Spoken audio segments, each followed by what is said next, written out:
আওয়ামী লীগ সরকারের টানা ১৫ বছরের শাসনামলে অসংখ্য গুম ও হত্যার ঘটনা ঘটেছে। এসব ঘটনায় ক্ষমতাসীন দলের নেতাকর্মী ও তৎকালীন প্রশাসনই শুধু নয়, বরং প্রতিবেশী দেশ ভারতীয় কর্তৃপক্ষের জড়িত থাকার প্রাথমিক প্রমাণও মিলেছে। বাংলাদেশে গুমের শিকার ব্যক্তিদের ভারতীয় কারাগারে আটক করে তাদের বিরুদ্ধে পাসপোর্টবিহীন অনুপ্রবেশের অভিযোগ করা হতো। কারো কারো বিরুদ্ধে দেওয়া হয়েছে জঙ্গিবাদের মামলা। পতিত আওয়ামী লীগ সরকারের আমলে গুমের তদন্ত চলাকালে এমন ভয়ানক বর্ণনা দিয়েছেন গুম সংক্রান্ত তদন্ত কমিশনের সদস্য নূর খান লিটন। সম্প্রতি তিনি একটি বেসরকারি টেলিভিশনে দেওয়া সাক্ষাৎকারে এসব তথ্য জানান। বিএনপির সালাউদ্দিন আহমেদ এবং সুখরঞ্জন বালির মতো আরও বেশ কিছু ঘটনা রয়েছে, তাতে স্পষ্ট হয়েছে যে বাংলাদেশ ও ভারত যৌথভাবে এই কাজগুলো করেছে।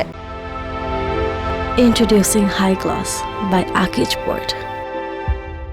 বিশেষ করে বাংলাদেশি নাগরিককে ভারতে পাঠিয়ে দিয়ে সেখানে আটক করা হতো, ভারত থেকে হ্যান্ডওভার করে দিত, পরে তাদের রাস্তায় মেরে ফেলা হতো। এছাড়া সম্প্রতি প্রকাশিত কমিশনের প্রাথমিক তদন্ত প্রতিবেদনেও বলা হয়েছে গুম শুধু বাংলাদেশের অভ্যন্তরীণ বিষয় নয়, বরং আন্তর্জাতিক চক্রান্তের অংশ। যুদ্ধাপরাধে মৃত্যুদণ্ডে দণ্ডিত বিএনপি নেতা সালাউদ্দিন কাদের চৌধুরীর ছেলে হুম্মাম কাদের কমিশনকে জানিয়েছেন, তাকে যে গোপন বন্দিশালায় রাখা হয়েছিল সেই সেলের বাইরে কাউকে কাউকে হিন্দিতেও কথা বলতে শুনেছেন তিনি। কমিশনের তদন্ত প্রতিবেদনে আরো বলা হয়েছে, র্যাবের গোয়েন্দা শাখার অভিযানে যারা সক্রিয় ছিলেন তারা জানিয়েছেন ভারত ও বাংলাদেশের নিরাপত্তা বাহিনী বন্দি বিনিময় করত। এ প্রসঙ্গে প্রতিবেদনের তদন্ত কমিশন সুপারিশ করেছে, বাংলাদেশি কেউ ভারতে গুম রয়েছে কিনা তা পররাষ্ট্র ও স্বরাষ্ট্র মন্ত্রণালয় সর্বোচ্চ জোর দিয়ে দেখতে পারে।